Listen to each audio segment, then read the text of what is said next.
Welcome back to The Good Life. We're in Illinois with Charles Lawton. While owning a successful hair salon, he decided to pursue an entirely new career as a glass blower. By then, he and his wife Mary had 4 children, and the oldest was only 10.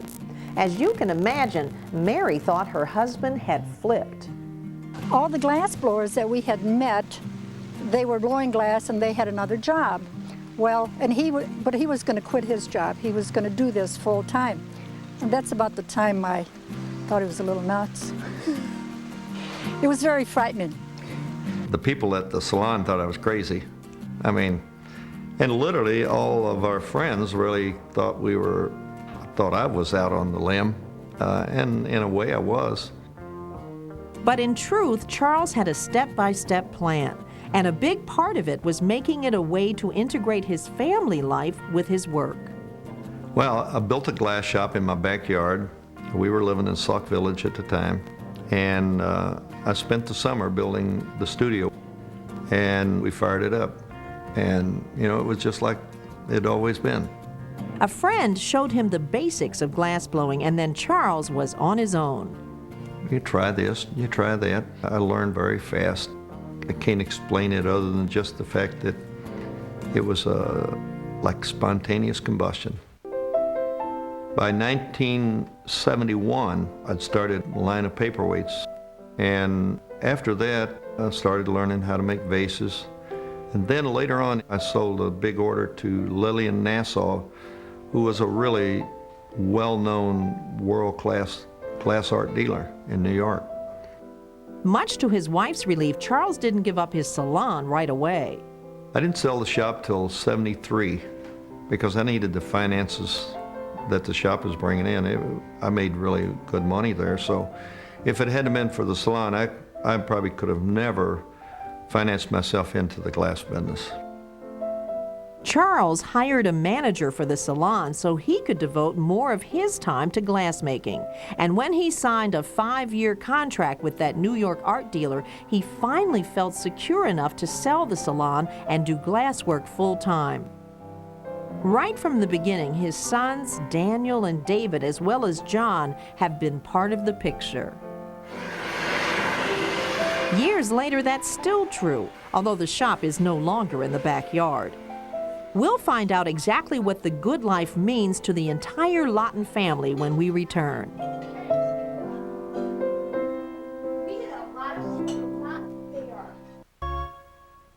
Welcome back to The Good Life. We're in Illinois with hairstylist turned glass artist Charles Lawton.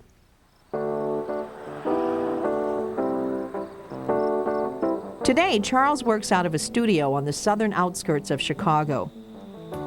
Over the years, he's received national acclaim for his work, and he's got quite an operation going with 2 large furnaces and 4 employees to help him.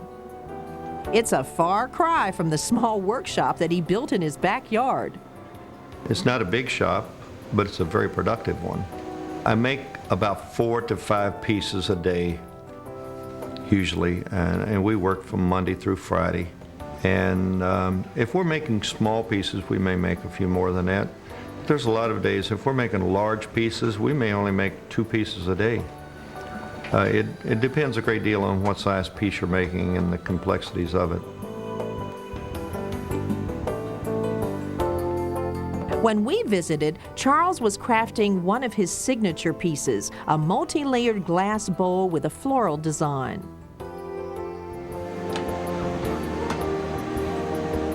We start that piece out with a small gather of crystal.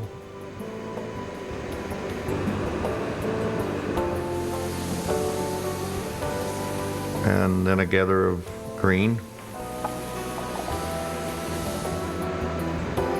A gather of white over that to separate it from the being cherry red. And then after the red has been gathered over the white, we'll take a gather of crystal over that.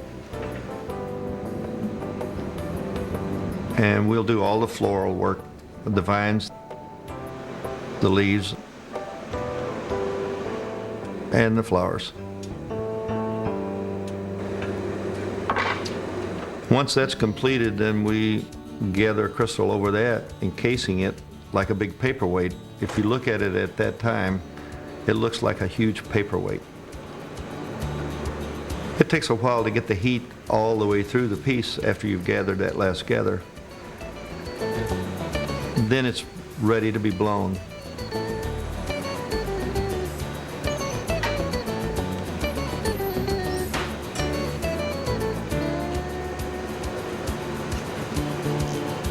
Once the blowing starts, it's a totally different picture. Up till then, the decorating is a long process, but the blowing probably takes about a half an hour. But that's where all the finale happens.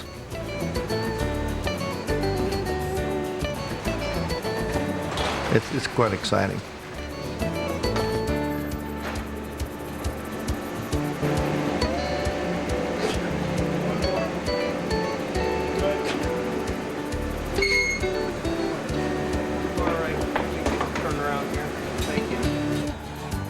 With a blowtorch and pliers, Charles and his assistants begin to create the mouth of the bowl, starting the transformation into its final shape.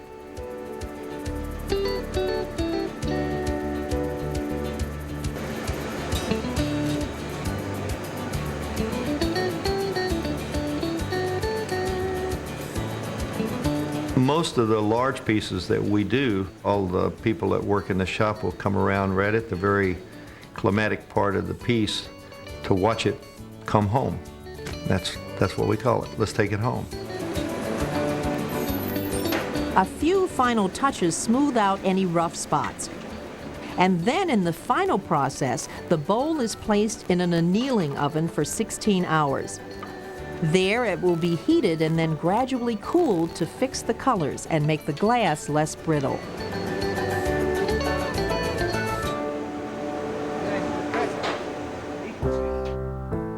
It's work that takes unbroken concentration from start to finish, and of course, careful training is important. And while Charles was largely self-taught, he delighted in passing on his knowledge and passion for glass blowing to his 3 sons, David, Daniel, and John. They started when they were in grade school, making small pieces in the backyard studio from leftover bits of glass. They accompanied him to art shows around the country. But while each of the Lawton boys trained at their father's side, they now operate their businesses independently. That's even true for Daniel, who has a studio adjacent to his dad's. We all have something separate that we do. I get into chandeliers.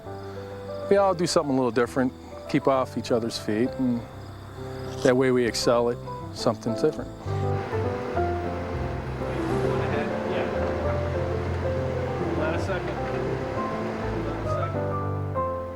Seeing as he's right next door, Daniel does have a lot of contact with his dad.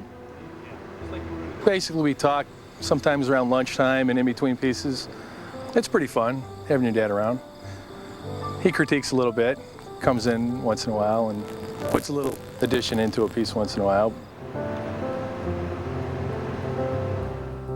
Charles's youngest son, John, works nearby from his own home studio. He says he's wanted to follow in his father's footsteps ever since he was 6 years old. John thinks their separate businesses make for better art.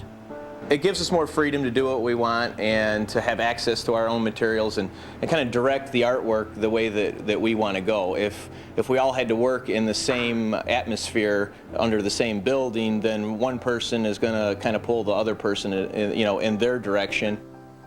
But it's not as though the Lawton sons and their father keep their work secret from each other. We're relatively close as far as geographically, and we stay in contact and we borrow and steal ideas from each other all the time.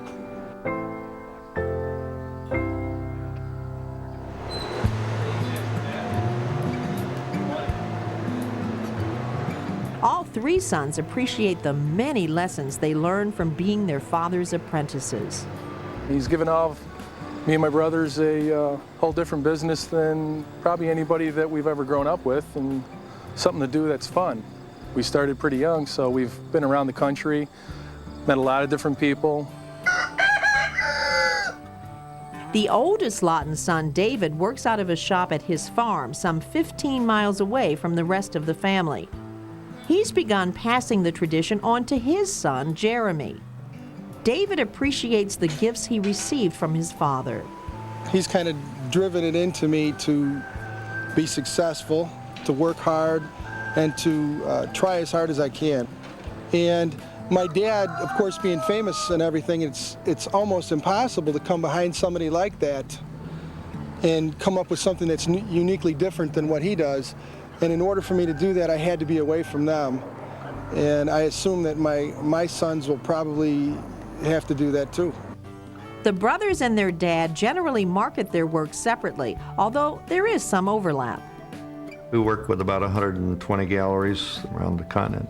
A lot of galleries in Hawaii, some in Europe. We do a couple of major shows where galleries from all over the world come to do their buying, and this has proven to be a very viable market for us. Charles and his sons do collaborate on one venture, the Lawton Gallery, located in a prestigious building on Chicago's Michigan Avenue.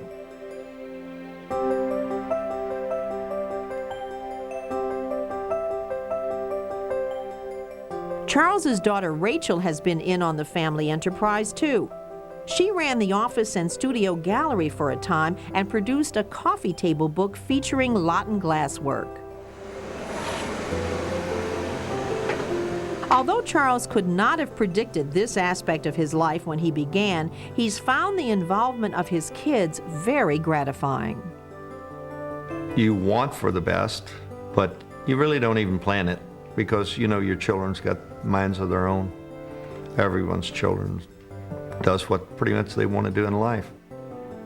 I've had a lot of people ask me, how do you feel about your children coming into your business? And I tell them, well, it's kind of natural because they grew up in it.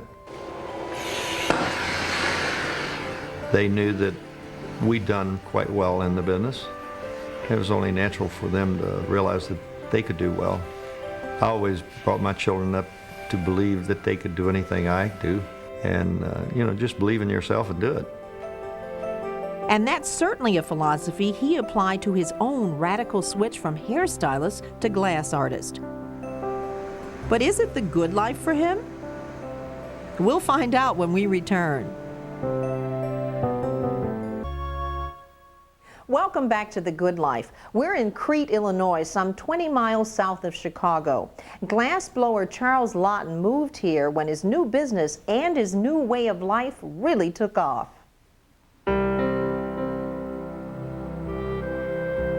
He and his wife Mary live in a large house with plenty of room for the things they like to do together.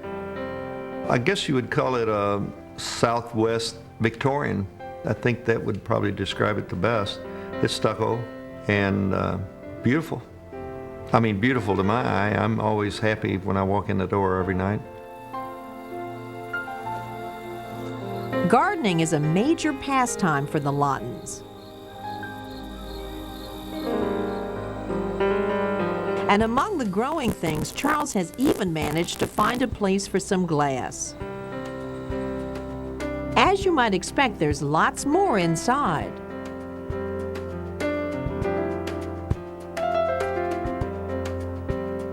Items proudly on display in the living room include some of Charles's earliest pieces,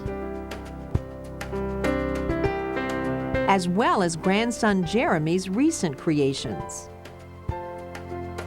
But despite the fragile decorative items that are everywhere, it's a family-friendly house that serves as a central gathering spot for the Lawtons, their 4 children and 13 grandchildren.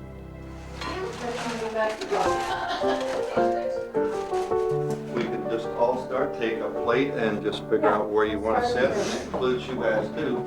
So, Just fix the plate and the gravy's on the tables. my favorite thing is having dinner on Sundays. And we all get together and shoot the bull. A lot of times that's where a lot of our business is born. We talk business. We're all in the same business, so it's very easy for us to talk. All in all, it adds up to a very fulfilling life, one where creativity plays a huge part. I think every day's a challenge. I think about my work usually when I'm laying there going to sleep or getting up in the morning. I think having a good foundation is having the knowledge of knowing where all your creativity comes from gives you an extra insight on where you go. I'm very satisfied with what I do. I think good life to me represents being successful, not necessarily financially successful, but successful in your life, being happy with what you're doing. My wife and I enjoy a nice home, a nice business, nice friends, a wonderful family. And his good life, of course, revolves around that family. He didn't dream that his sons and his work would be so intertwined, but he wasn't surprised by his success as a glassmaker. I think the most advantageous thing in life when it comes to making a major change in your life is knowing really what you want to do and knowing in your own heart whether you can do it or not. Knowing that you can do something probably gives you 90% of the edge. And knowing you can't do it, you shouldn't even try. If you've got a hill to climb and you know you can climb it, take off. And Charles certainly did.